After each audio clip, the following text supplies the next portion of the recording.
তো এইখানে যে 20 তারিখটা মনে হয় যে একটা আনন্দ মেলা সৃষ্টি হয়।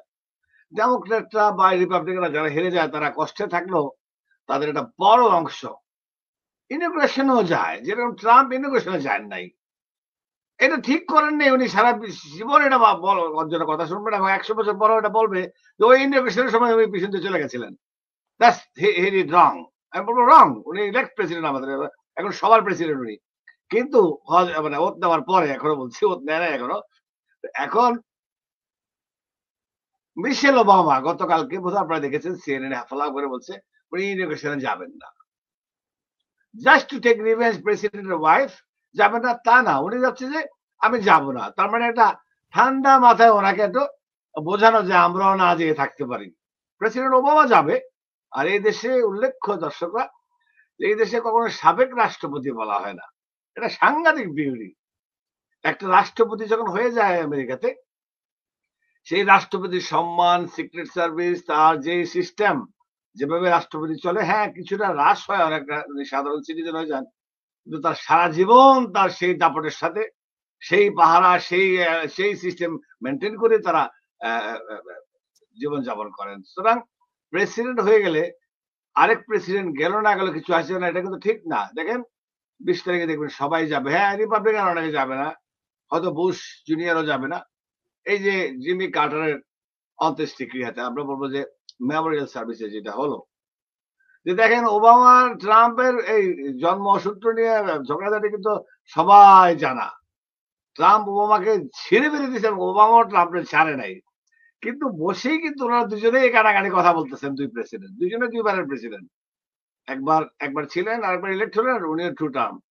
তাদের ইকুয়েশন দেখেন, তাদের জাতীয়তাবাদটা দেখেন, কান্ট্রি ফার্স্ট দেন পার্টি দেন পার্সন, এটা আমেরিকা কিন্তু মারাত্মক ভাবে চালু হচ্ছে। আপনি বললেন যে 200 বছর, আমরাও তো 50+53 ইয়ার্স, আমরা কাছাকাছি তো যাওয়ার চেষ্টা করতে হবে নাকি মিস্টার কুদ্দুস কথা।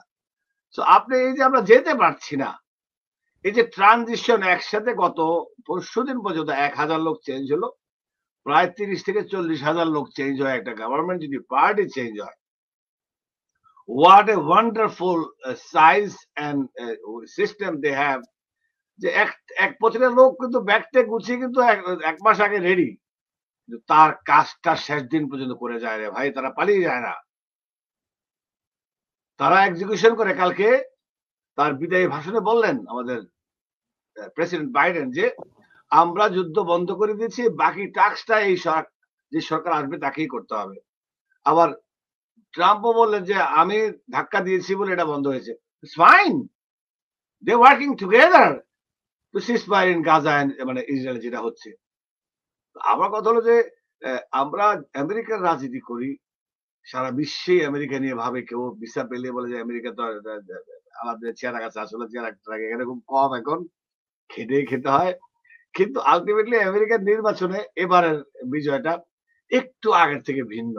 কি হতে যাচ্ছে, কি হবে, ইমিগ্রেশন প্রসেস নিয়ে আমেরিকা ভয়ানক পরিস্থিতিতে যাবে বলে যে ঘোষণা দেওয়া হয়েছে অলরেডি তারা, এবং ভারতীয় বংশ, মানে বংশের লোক বেশ কয়েকজন মন্ত্রী পরিষদের খুব ভালো ভালো জায়গায় পৌঁছে গেছে, যদিও মোদীকে দাওয়াতে দেওয়া হয় নাই। আমি আপনার এগুলো বোঝে ভয়ানক টেনশন আছে এগুলো, যে ওই দেশের কয়েকজন মন্ত্রী কিন্তু প্রধানমন্ত্রী দাওয়াত পান নাই, কিন্তু চায়না কিন্তু চীনের প্রেসিডেন্ট কিন্তু দাওয়াত পেয়েছেন, ট্রাম্প যেখানে দাওয়াত দেওয়ার কথাই না।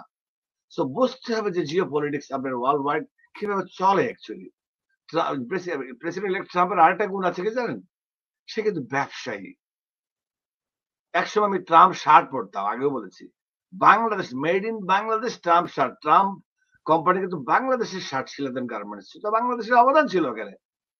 আমি ওনার অনেক কিছু আমি অপছন্দ করি, কিন্তু উনি যে ব্যবসায়ী সেটা ভালো। আমরা সবসময় ক্রিটিসাইজ করলে হবে না, এখন যদি ইলেক্ট হয়ে গেছে আমার দেশ, আমিও প্রাউড আমেরিকান, যদি আমাদের প্রেসিডেন্টকে আমরা রেসপেক্ট না করি তবে আমাকেই তো রেসপেক্ট করলো না। হ্যাঁ, যখন আবার ঝামেলা হবে তখন আবার গালি দিব। তো কিন্তু দেখো না, বাংলাদেশের লোকজন ট্রাম্পের এই সাজা রাজা নিয়ে নাটকের পরে, এত কিছু কেওয়াজের পরেও উনি যে পাস করলেন, এটা নিয়ে বাংলাদেশিদের মতামত কি? আজকে বাংলাদেশে কি টেলিভিশন দেখবেন নাকি বয়কট করবেন আমাদের এই মিশেল ওবামার মতো? Please go had. না না না না, এটা বিষয়টা আপনি যেভাবে বলছিলেন ঠিক সেইভাবে না। বাংলাদেশে ট্রাম্পের যথেষ্ট মানে সাপোর্টার, রাজনৈতিক সাপোর্টার আছেন, এবং তার ভক্ত আছেন। আর বাংলাদেশ খুবই অংশীদারিত্বমূলক যে ব্যবস্থাটা, বন্দোবস্তটা আমেরিকার সাথে আছে, সেক্ষেত্রে আমেরিকা বাংলাদেশের অত্যন্ত ঘনিষ্ঠ বন্ধু, মানে অর্থনৈতিক রাজনৈতিক বন্ধু, ঘনিষ্ঠ বন্ধু। তো সেই ক্ষেত্রে